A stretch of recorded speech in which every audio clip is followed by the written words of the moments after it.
Simposium 7 akan dipandu oleh moderator yang terhormat Dr. Freddy Heru, spesialis anestesi KAKV. Sebelumnya, saya akan membacakan CV singkat dari Dr. Heru terlebih dahulu.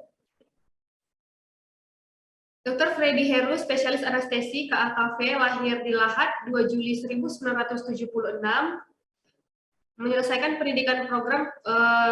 pendidikan dokter di Universitas Sriwijaya tahun 2002, kemudian melanjutkan dokter spesialis anestesiologi dan terapi intensif dari Fakultas Kedokteran Unsri tahun 2009, kemudian menyelesaikan pendidikan dokter spesialis anestesiologi konsultan anestesia kardiovaskular dari Kolegium Anestesi dan Terapi Intensif Indonesia tahun 2017.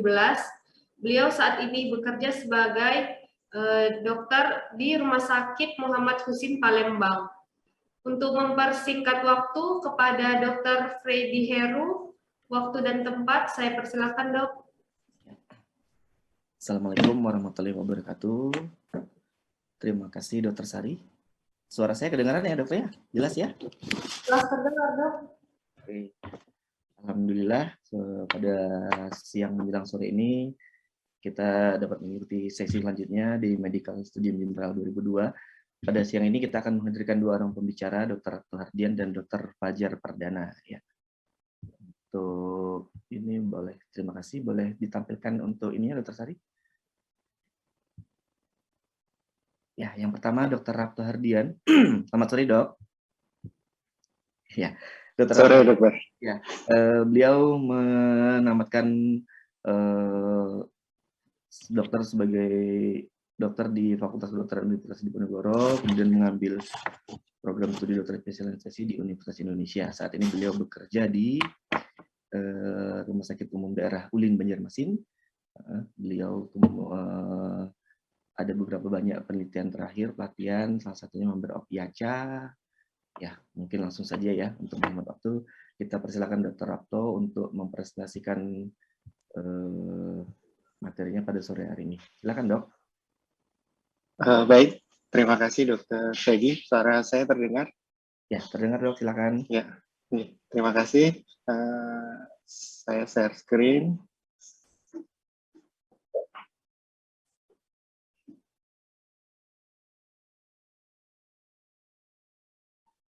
Baik, Assalamualaikum warahmatullahi wabarakatuh. Selamat siang untuk dokter sekalian yang berada di waktu Indonesia Barat ya. Kalau untuk waktu Indonesia Tengah dan Timur, selamat sore. Siang hari ini saya diberikan tugas oleh perhimpunan untuk membawakan materi tentang CPR.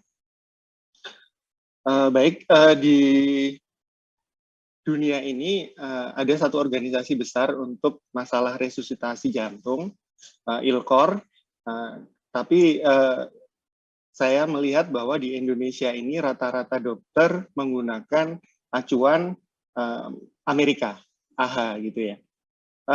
Walaupun sebetulnya ada yang lain sendiri. Jadi misal kalau Eropa kita menggunakan IRC, kemudian Asia punya sendiri juga RCA.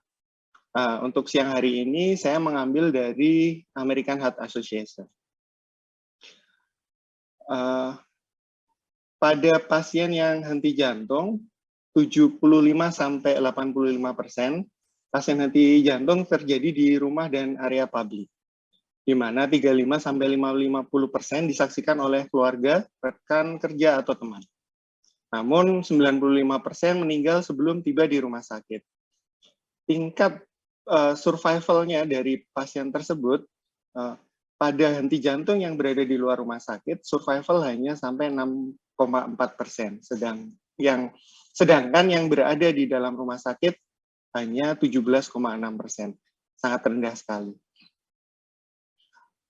Data di Amerika, yang notabene kalau kita melihat di film maupun di berita bahwa mereka sangat maju masalah medis gitu ya. Namun ternyata dari sekian banyak pasien henti jantung yang berada di Amerika, kurang dari 40% pasien yang henti jantung dewasa itu mendapatkan CPR yang dimulai dari orang awam.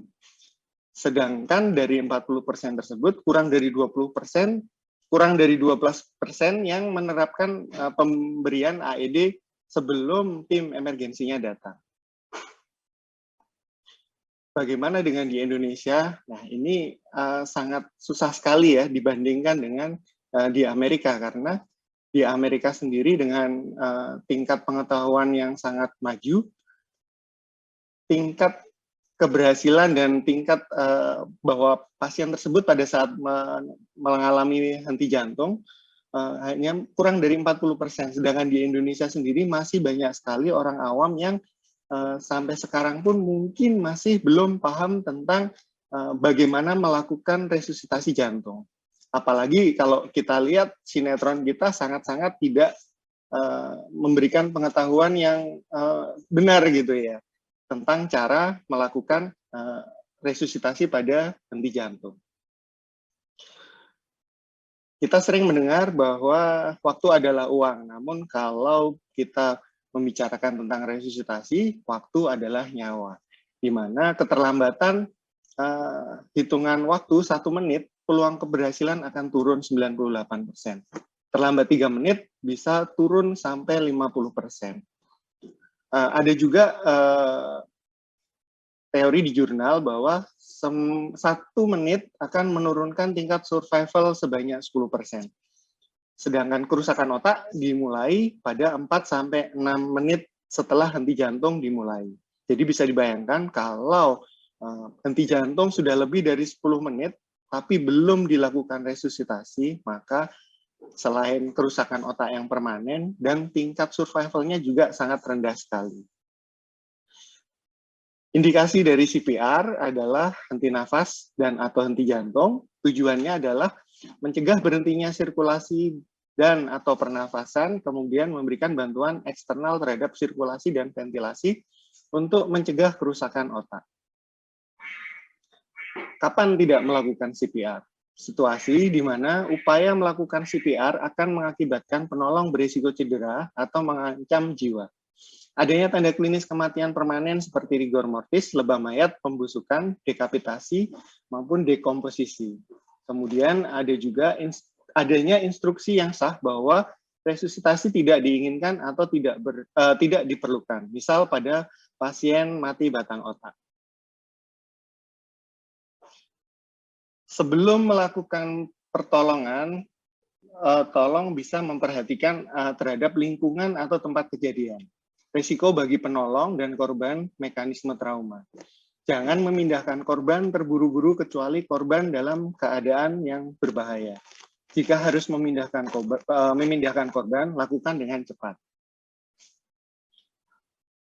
Ini di dalam jurnal AHA, rantai bertahan hidup di AHA, baik di luar rumah sakit maupun di dalam rumah sakit.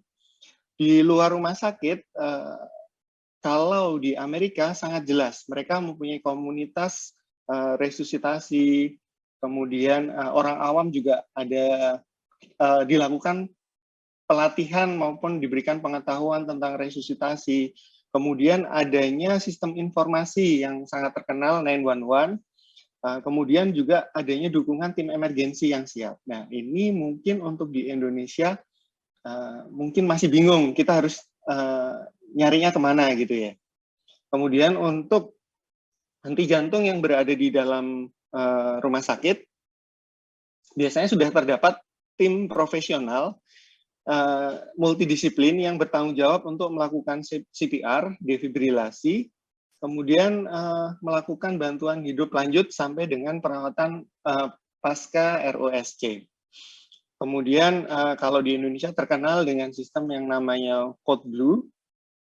Kemudian tetap sama ya, sesuai dengan yang di pertama tadi, bahwa memang survivalnya untuk berada di pasien henti jantung yang berada di rumah sakit pasti akan lebih tinggi dibanding pasien yang henti jantung di luar rumah sakit. Bantuan hidup dasar. Jadi ini yang selalu menjadi pembahasan pertama, karena biasanya pada saat pasien henti jantung, semua peralatan maupun tim dan obat-obatan belum siap, sehingga bantuan hidup dasar menjadi senjata utama pertama kali kita dalam melakukan suatu tindakan resusitasi. CPR untuk bantuan hidup dasar ini bisa dilakukan di luar rumah sakit maupun di dalam rumah sakit.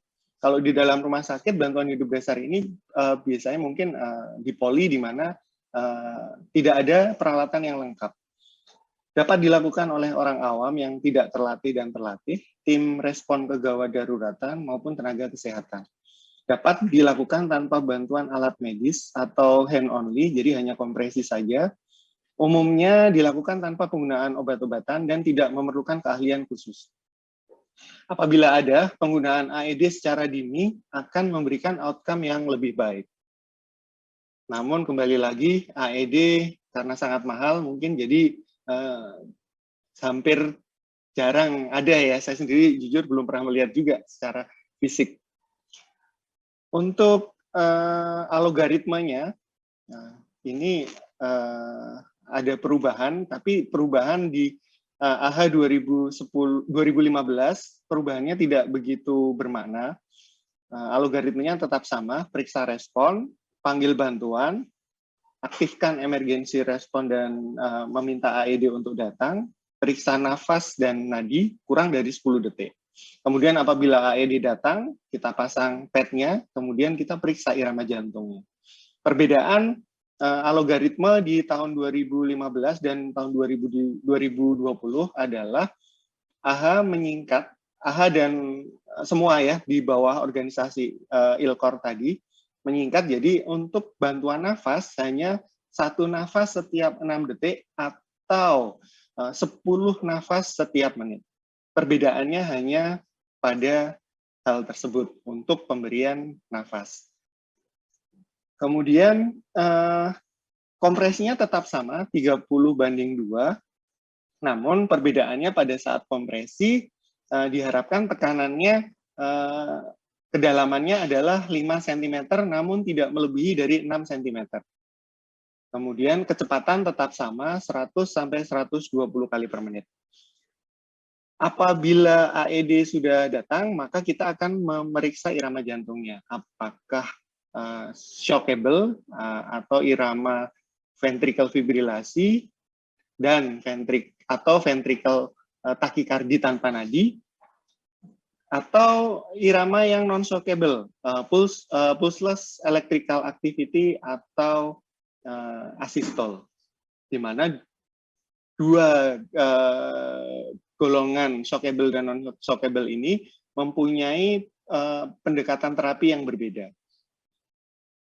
Perubahan yang dari tahun 2010 AHA ke 2015 dan yang masih sama di 2020 adalah pada saat setelah melakukan kejut listrik, langsung dilanjutkan oleh tindakan kompresi. Jadi tidak melakukan pemeriksaan irama terlebih dahulu. Untuk cek respon, kita menggunakan apomnemonik, jadi alat verbal, pain, dan unresponsive. Kalau mungkin beberapa waktu yang lalu melihat bahwa ada korban henti jantung naik sepeda, mungkin niat dari penolongnya benar mengecek responnya, namun yang dilakukan adalah melakukan tamparan. Yang benar adalah kita menepuk bahu dari korban. Pak, apakah Bapak tidak apa-apa? Apabila tidak ada respon, maka kita lanjutkan melakukan pemeriksaan nafas dan nadi. Untuk orang awam, nafas, namun kalau untuk tenaga kesehatan kita langsung dua simultan antara nafas dan nadi dilakukan secara bersamaan. Problem kita saat ini adalah problem pandemi, maka untuk melakukan pemeriksaan nafas, look, listen, and feel kayaknya kita agak takut-takut gitu ya. Jadi mungkin salah satu caranya adalah kita hanya mendekatkan dinding tangan kita, telapak tangan kita, punggung telapak tangan kita ke mulut, ke hidung pasien untuk merasakan hembusan nafas. Namun ini juga perlu jam terbang ya untuk bisa merasakan hal tersebut. Jadi kita langsung apabila kita melihat memang secara nafasnya, look, listen, and feel-nya kita ragu, kita anggap bahwa pasien tersebut tidak bernafas. Kemudian pemeriksaan nadi, kita hanya melakukan di nadi karotis, tidak melakukan di tempat yang lain. Apabila pasien apnu atau gasping dengan denyut nadi karotis teraba, maka kita lakukan manajemen airway. Yang kita lakukan pertama adalah head tip dan chin lift. Apabila tidak ada kecurigaan adanya fraktur servikal. Namun apabila ada kecurigaan fraktur servikal, maka yang kita lakukan adalah jaw thrust. Kalau kita berada di rumah sakit, mungkin kita mempunyai sarana prasarana yang lebih lengkap, mungkin kita bisa menggunakan oropharyngeal airway atau nasofaringeal. Namun nasofaringeal lebih tidak disarankan karena risiko perdarahan dan kita belum tahu pasien tersebut ada fraktur basis kranii atau tidak. Jadi lebih disarankan menggunakan oropharyngeal airway. Nah, di sini untuk teknik pemberian nafas bisa mouth to mouth, mouth to nose, kemudian mouth to barrier, kemudian menggunakan ambubek atau back mask ventilation. Kalau di masa pandemi, kembali lagi, yang disarankan adalah menggunakan back mask, namun ada tambahannya yaitu menggunakan HEPA filter. Apabila pasien apnu atau gasping dengan denyut arteri karotis yang tidak teraba, maka sequence dari CPR akan kita segera lakukan. Yang pertama adalah C-nya, CAB yang terkenal ya, C kompresi. Jadi kita melakukan kompresi, kita melakukan manajemen jalan nafas, membebaskan jalan nafas, kemudian kita memberikan nafas buatan 2 kali. Jadi diutamakan kompresi terlebih dahulu. Apabila kita merasa tidak memungkinkan untuk melakukan manipulasi airway maupun breathing, maka tetap disarankan kompresi tidak boleh ditunda. Jadi kita melakukan hand-only CPR. Tapi ada batasan waktu. Di jurnal sendiri saya mencari tidak menyebutkan secara jelas berapa menit, namun kita mengasumsikan bahwa kalau tidak ada nafas, dalam hitungan beberapa saat, oksigen yang ada di dalam darah akan habis. Jadi, hand-only CPR juga tidak bisa kita lakukan secara terus-menerus. Ini adalah tata cara melakukan kompresi, mungkin sudah sangat sering sekali ya.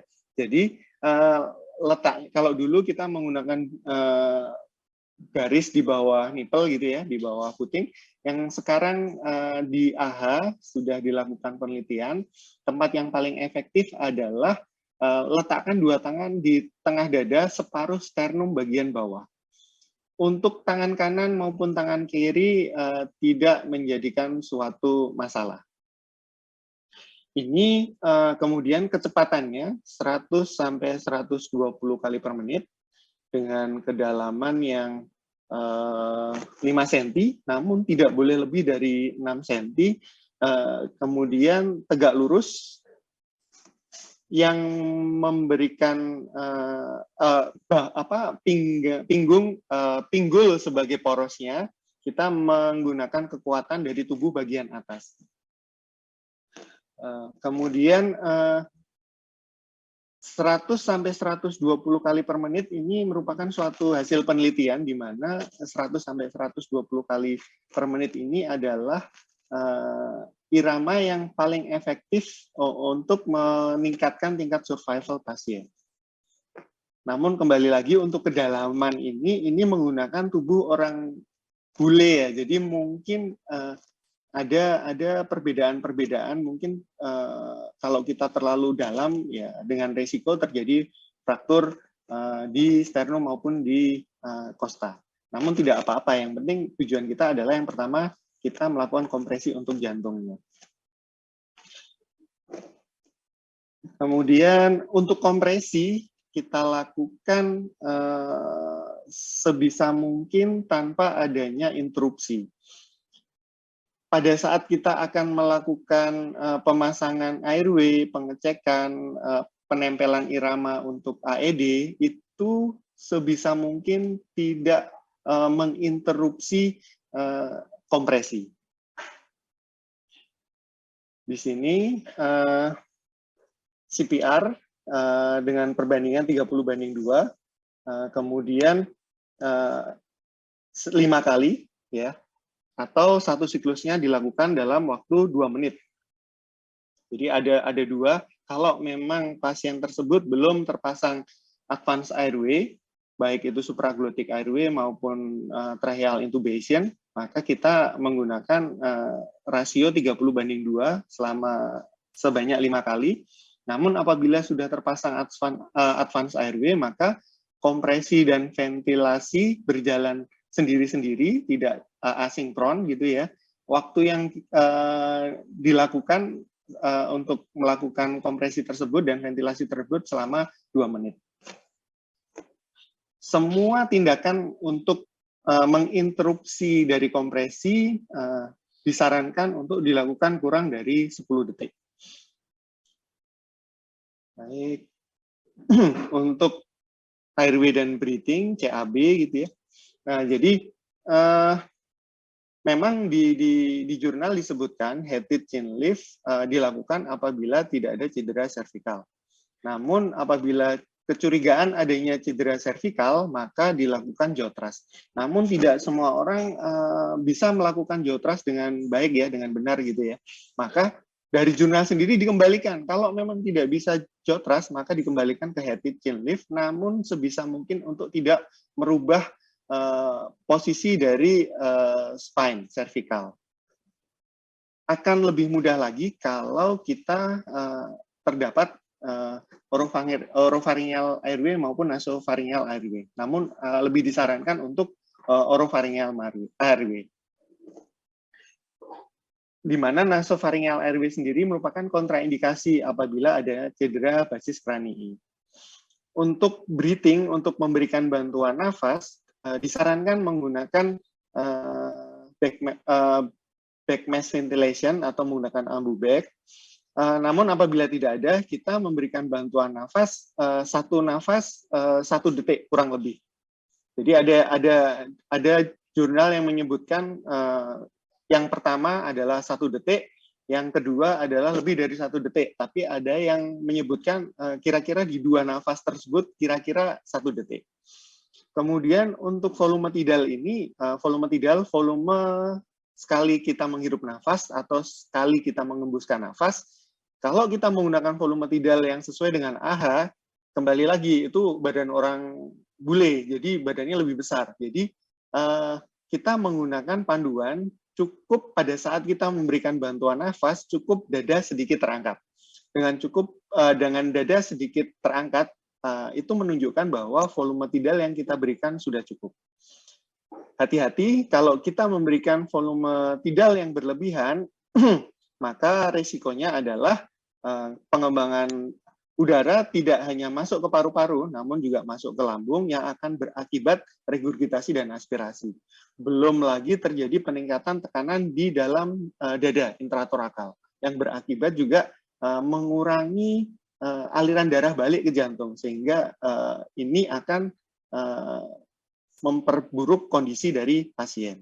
Nah, apabila sudah terpasang advance airway, baik tracheal intubation atau supraglottic, banyak yang ada. Kalau untuk supraglottic airway adalah LMA, laryngeal mask airway, walaupun di jurnal-jurnal juga disebutkan IGEL gitu ya. Pemberiannya nafas tersebut, pemberian nafasnya 1 kali nafas setiap 6 detik atau 10 kali per menit.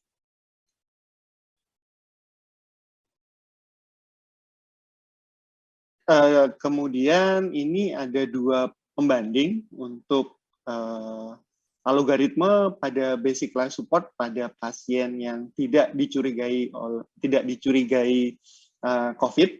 Kemudian ada pasien yang dicurigai COVID. Ya, ini yang terbaru di tahun 2021, di mana dulu di tahun 2020 untuk algoritma pada pasien yang dicurigai COVID, yang utama adalah dan PPE. Jadi kita harus menggunakan PPE.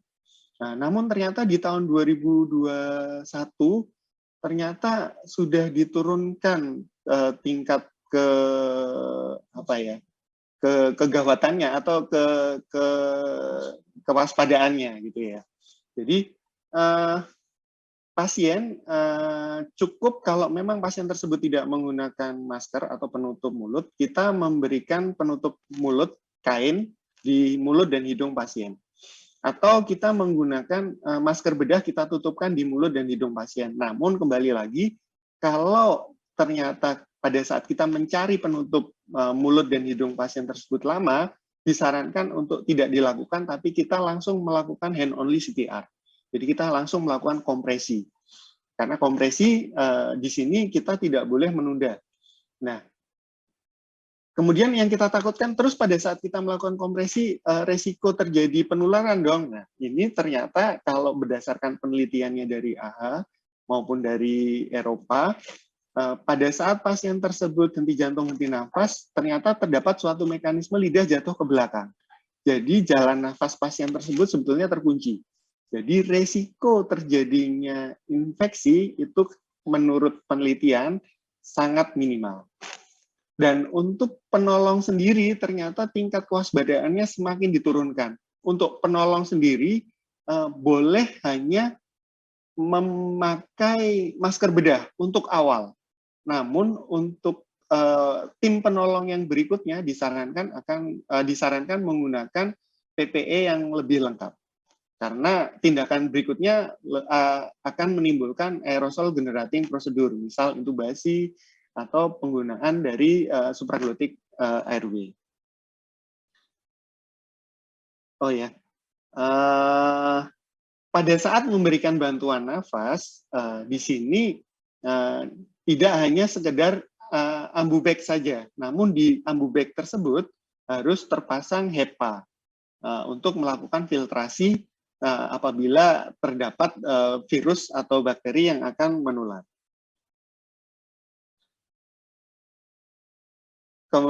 Berikutnya adalah advanced life support.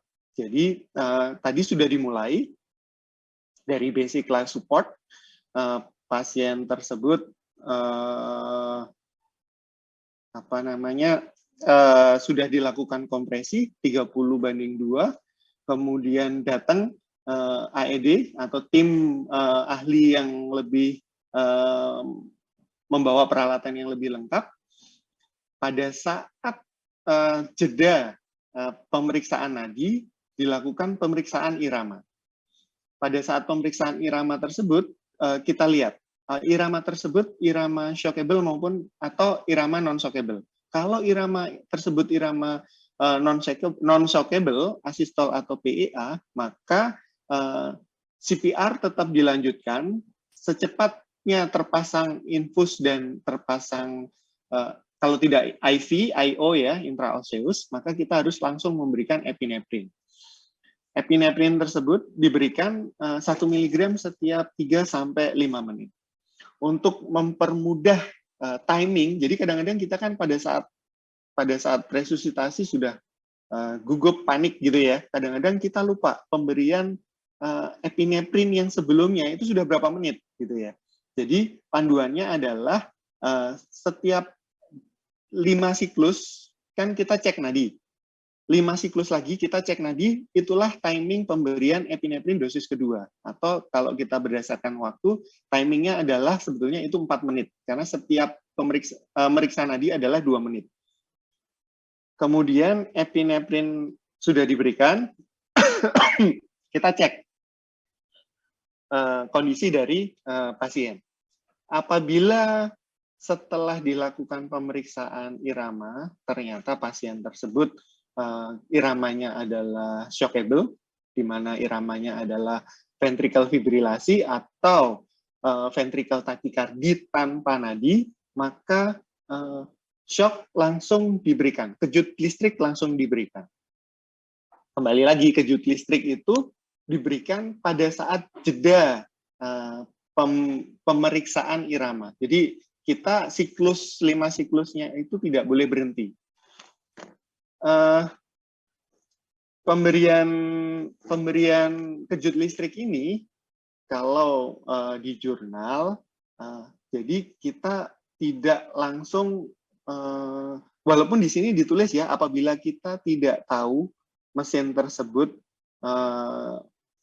joule-nya seberapa, dia menggunakan joule yang paling tinggi. Namun kalau di jurnal dia menyebutkan disarankan untuk 120, 150 joule dulu. Nanti apabila tidak memberikan efek yang diharapkan, maka dilakukan eskalasi, dinaikkan sampai dengan 200. Ini masih menjadi satu kontroversi. Ada yang tetap langsung ke 200 kalau bifasik gitu ya. Dikatakan juga tidak ada masalah juga. Gitu. Pada saat yang irama shockable, setelah kita melakukan kejut listrik, kemudian kita langsung melakukan CPR, tapi kemudian ternyata pasien tersebut masih irama yang sama, kita berikan kejut listrik lagi, kita CPR lagi, kemudian 2 menit ternyata iramanya masih sama, kita kejut listrik lagi. Nah, pada saat setelah kejut listrik yang ketiga, irama masih tetap shockable, maka kita dapat memberikan 2 obat. Yang pertama adalah epinefrin, yang berikutnya adalah amiodaron.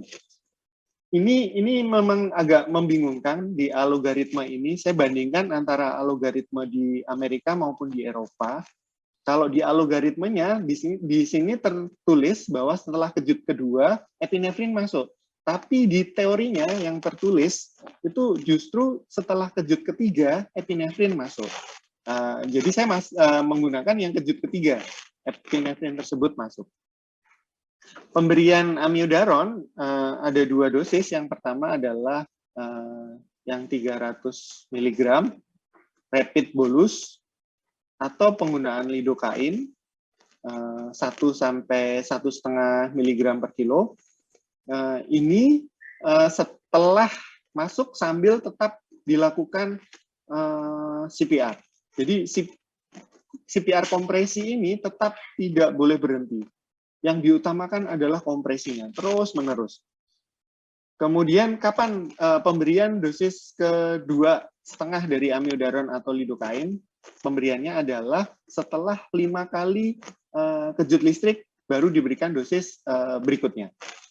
Apakah ada dosis lanjutannya? Tidak ada. Secara teori, apabila sudah diberikan dosis pertama, kemudian dosis kedua, dosis ketiga tidak akan memberikan efek apapun. Kemudian, untuk advanced life support, berarti kan kita berada di rumah sakit yang diharapkan juga lengkap ya, semuanya ada gitu pemeriksaan, maka sebisa mungkin kita berpikir untuk mencari tahu penyebab yang dapat dipulihkan. 5H, 5T, hipovolemi, hipoksia, asidosis, hipotermi, hipo atau hiperkalemi, hipotermi, tension pneumotorak, tamponadi jantung, toksin, trombosis, baik paru maupun koroner. Semakin cepat kita bisa melakukan penilaian, kira-kira penyebabnya apa, maka diharapkan outcome-nya akan semakin bagus. Ini sama perbandingan dari 2 algoritma untuk pasien COVID dan non-COVID. Sama ya, tapi yang untuk pada ALS ini diharapkan karena ALS akan melakukan intubasi, akan melakukan pemasangan LMA, maka TPE yang dipakai oleh tim ALS diharapkan sudah lengkap menggunakan N95, proteksi mata, kemudian sarung tangan, gitu ya, kemudian gown atau hazmat. Diharapkan sudah lengkap. Di jurnal AHA sendiri juga ada menyebutkan bahwa apabila kita melakukan intubasi, maka kita harus memilih orang yang intubasinya mempunyai tingkat keberhasilan yang paling tinggi. Karena kalau di jurnal diharapkan intubasi itu bisa dilakukan kurang dari 5 detik. Harus sudah berhasil. Jadi di sini kalau saya lihat mereka lebih menganjurkan kita untuk melakukan pemasangan supraglottic airway terlebih dahulu. Apabila memang ternyata kemungkinan pasien tersebut ROSC-nya lebih besar, dengan pasien tersebut masih koma, maka bisa dilanjutkan untuk intubasi yang nanti akan disambung ke mesin ventilator di ICU. Maaf, waktu 5 menit lagi ya, Dok. Oke, siap dokter. Untuk post ROSC ya, apabila ternyata kita berhasil, maka nomor 1 adalah pasien tersebut di ICU. Dengan targetnya sebetulnya apabila target untuk hemodinamik pasien sebenarnya tidak terlalu muluk-muluk ya. Jadi kita menggunakan ventilator yang hanya 10 kali per menit sama seperti kita melakukan resusitasi di awal. Kemudian target SpO2-nya 92 sampai 98%. Standar pertama pada saat kita melakukan resusitasi memang kita menggunakan fraksi oksigen yang tinggi. Namun pada saat sudah perawatan di pasca resusitasi yang sudah ROSC, maka kita harus menyesuaikan target dari fraksi oksigen. Karena yang ditargetkan adalah SpO2 92-98% dengan tekanan parsial oksigennya, PaO2-nya 75 sampai 100 mm/Hg. PaCO2-nya diharapkan nilainya memang normal 35 sampai 45. Kemudian parameter lain kita kemungkinan besar akan tetap menggunakan obat-obatan vasopresor karena target dari systolic blood pressure kita adalah di atas 90 mm/Hg dan MAP kita di atas 65 mm/Hg. Kemudian,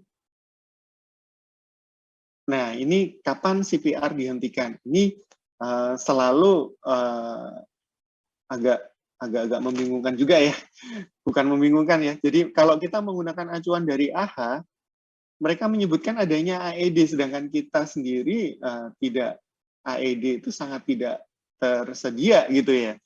Belum lagi untuk adanya resusitasi di awal sebelum tim yang lebih ahli datang. Jadi kalau saya rangkumkan untuk di kita, jadi kapan CPR dihentikan? Yaitu pada saat return of spontaneous circulation. Jadi pasien tersebut muncul tekanan darahnya, nadi muncul gitu ya.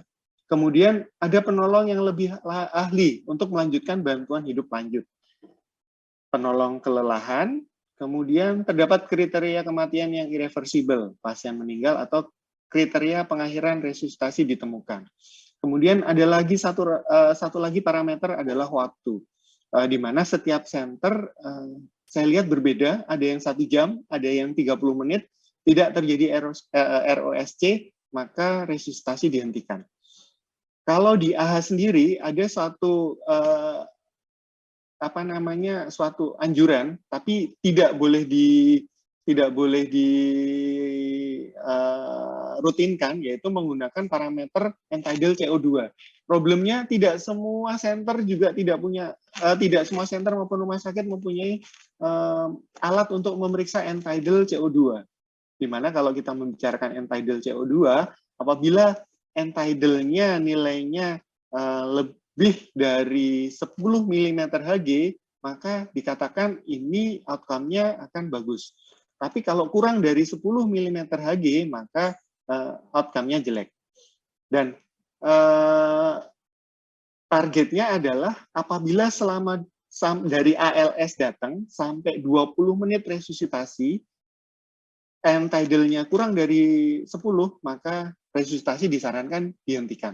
Namun selalu dibilang juga oleh mereka bahwa ini tidak boleh menjadi suatu acuan karena banyak parameter lain yang mungkin bisa dilakukan untuk melakukan penghentian dari CPR. Kemudian kalau di tahun 2015 pada saat pasien posisi tengkurap, maka harus dibalik terlebih dahulu baru kita melakukan CPR. Namun pada era COVID ini kan banyak sekali banyak dilakukan tindakan pasien COVID tersebut dilakukan posisi tengkurap untuk terapinya. Nah, pada saat posisi tengkurap tersebut memerlukan bantuan CPR, maka di AHA yang terbaru kita boleh langsung melakukan CPR dalam kondisi pasien yang tengkurap, namun syaratnya adalah pasien tersebut terpasang advance airway atau intubasi. Terakhir, ini untuk bantuan hidup dasar, masih sama ya, kompresi 100-120 kali per menit, di mana kalau yang kurang dari itu maupun lebih dari 120 akan memberikan hasil yang tidak optimal. Kedalaman 5 cm, recoil sempurna, karena apabila tidak recoil sempurna, kompresi tidak maksimal. Kemudian minimalkan interupsi, berikan nafas atau ventilasi yang adekuat 2 kali nafas setelah 30 kali kompresi, di mana setiap nafas kurang lebih 1 detik. Terima kasih. Dari saya cukup itu terlebih dahulu, Dokter Freddy. Saya kembalikan ke Dokter Freddy. Terima kasih.